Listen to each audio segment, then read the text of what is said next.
Hey folks, welcome back to the channel. We are going to be going over a couple things. I want to talk about, even though I wasn't originally going to talk about it, I do want to get into this whole Lionel merger acquisition thing. Because quite frankly, I've been seeing a lot of negativity about it, especially on like some of the forums and stuff like that. So I kind of want to touch on that, my perspective on it. And then I do want to talk about some upcoming stuff with the channel. So, first off, MPC era catalog reviews, or overviews, I guess would be the proper way to call it. They're coming back soon. I do have some weird, well, might be some bad news for some folks who have been following the channel for a while. I have decided to go ahead and I'm going to redo all of those. Which kind of ties into, some folks may have noticed a couple of my older videos I've pulled down. I just wasn't happy with them, and I want to redo them. And one series that I would like to restart and redo is the MPC era catalogs, because I feel like I could do a much better job. I need much better lighting, stuff like that. So I do want to go ahead and get those started again, and I am going to relaunch those by starting with 1970, and we'll move through to 1986. I might do some of the early LTI era catalogs too. And then the other big thing is I'm going to be doing what I'm going to call Marks Month. And no, it's not going to be my Communist Train Manifesto.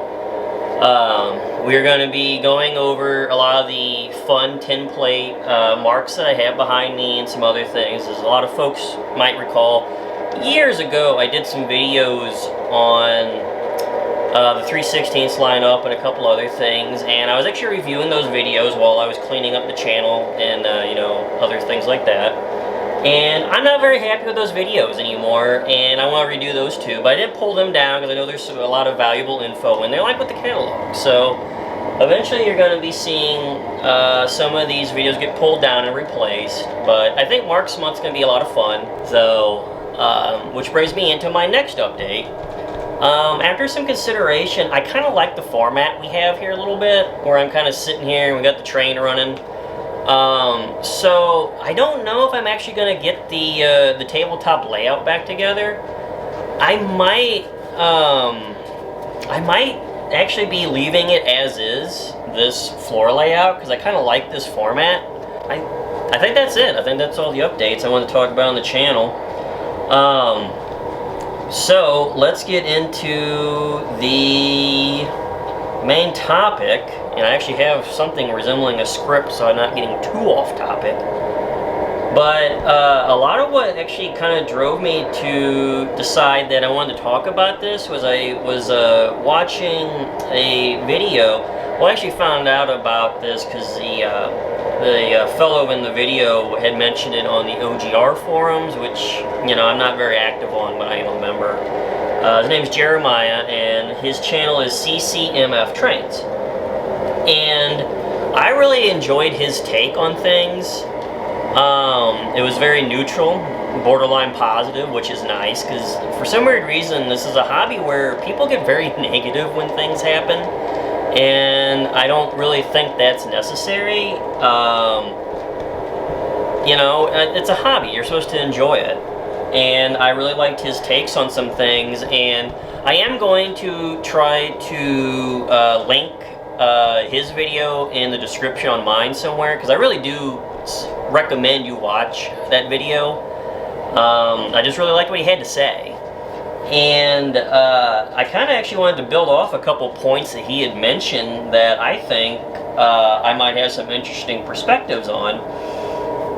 And, you know, I guess there is always kind of this weird debate in the hobby, you know, is it dying? That's not dying. Is it smaller than it used to be? Well, yeah. I mean, there's so many more hobbies now. I mean, think about the fact that, like, 3D printing and drones weren't even a thing 15 years ago, but now they are. There's just so many more things to do, and that's okay. And a lot of these people have more than one hobby.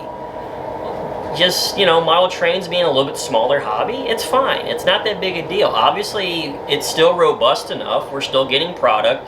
Lionel's still in business. Another company wouldn't be buying them if they weren't valuable. So obviously, all the dooming and glooming is quite ridiculous with even just a little bit of thought, you know?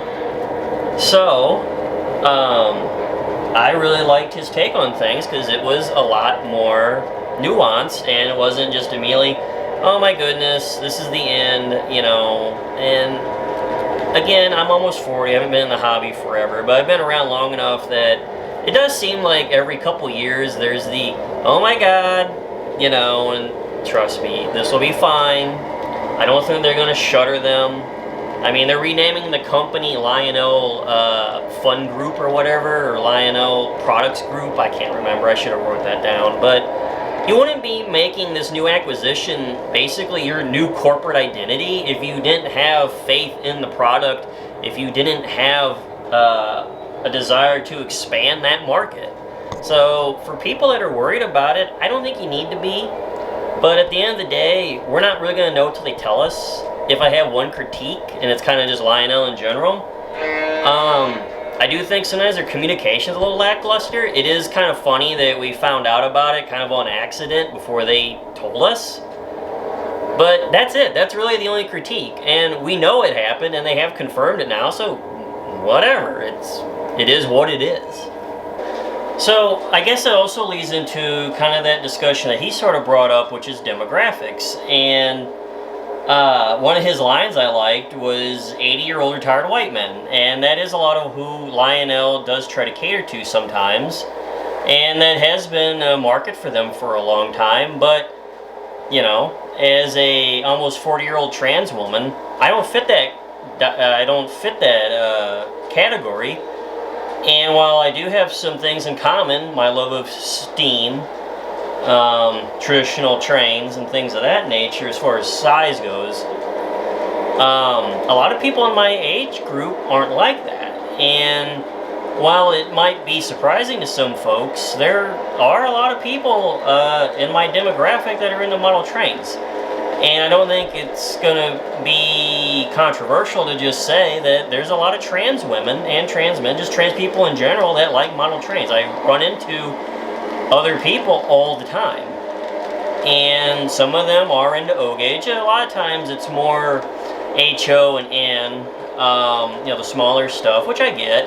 But there are a few of us, even, I think there's at least 2 or 3 other trans people that I talk to kind of regularly in the St. Louis area that are into O-gauge. One of them actually is real heavy into pre-war and tin plate. We've talked about Mark's trains a few times. So, yeah, the demographics have kind of changed for like a lot of what these companies need to be aiming at. And I get why there's going to be a little bit of a weird grinding issue as they decide to continue refocusing things, because, well, who's spending money now?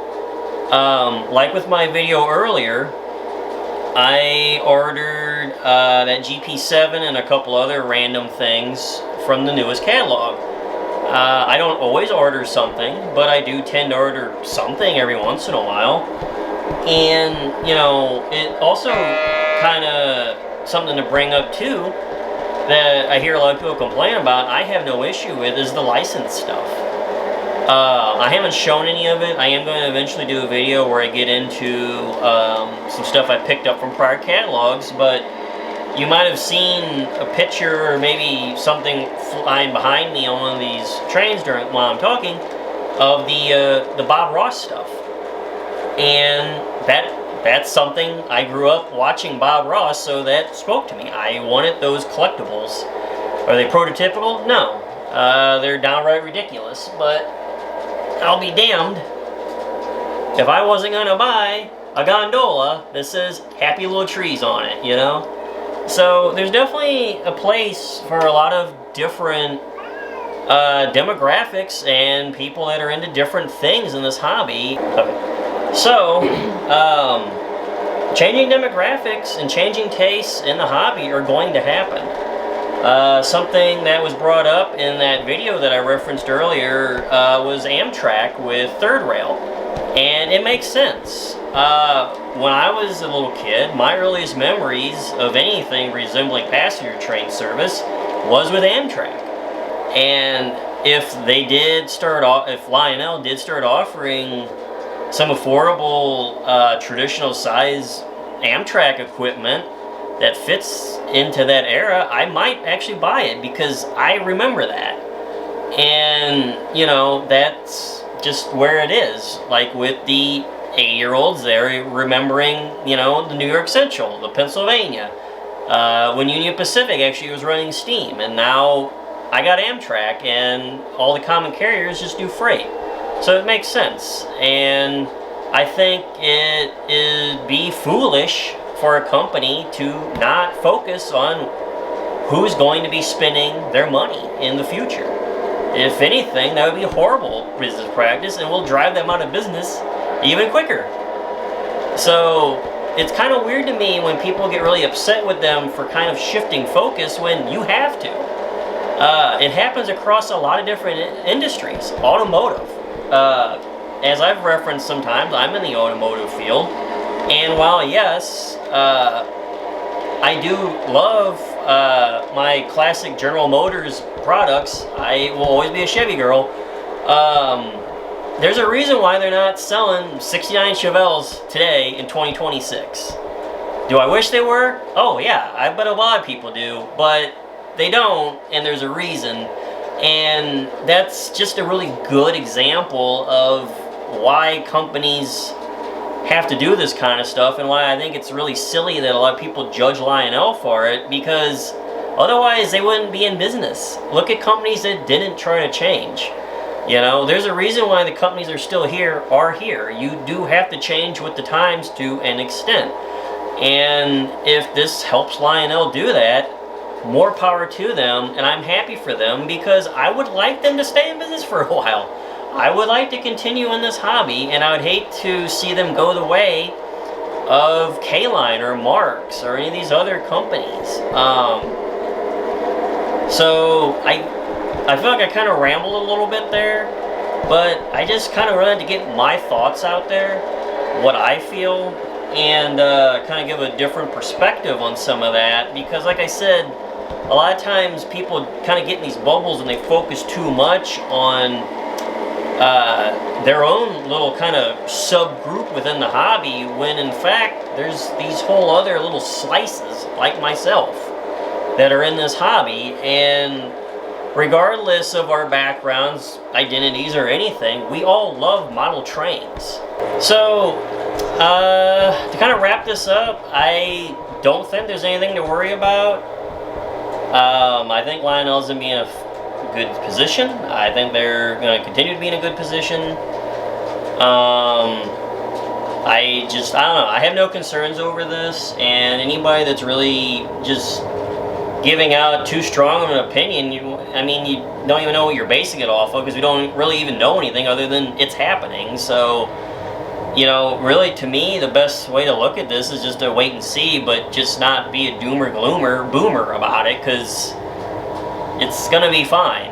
Like I said, this company wouldn't be spending their money to do this acquisition merger if it didn't make sense. Like, you know, that has to make sense financially.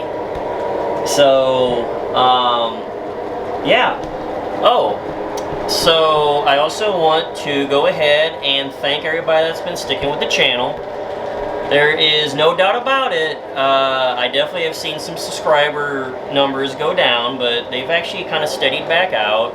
And I was looking at the analytics for the channel, and I noticed that I'm actually starting to trend a little bit younger in who's viewing, and I'm actually gathering a female audience, which I thought was really neat.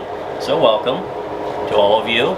And I actually think that's a good thing, because it again kind of goes in with what I was saying, which is kind of the natural de-aging of the population who is into this hobby. You know, it's just gonna happen. And So yeah, welcome. And I also noticed that a lot of folks that are reviewing these aren't subscribed. Please, if you watch these even just remotely, if you could please subscribe, I would really appreciate it, because it helps YouTube stop yelling at me about silly things. And I also need to start encouraging folks to like videos and comment. Like, please leave a comment down below. You disagree with me, you got something to say, as long as it's constructive and it's not going to be rude or crude, throw it down there. I am starting to check those again. I don't mind talking to folks. Reach out down there, you know. That's what's great about this hobby, is we can just talk about things. So, yeah, I appreciate everybody for tuning in. I want to thank my friend Becky for running the camera today. If you notice, we're trying to do something a little different. If it seems to go well, maybe I'll ask her to do it again. We'll see. Other than that, thanks for watching once again. Happy railroading. I'll see you all later.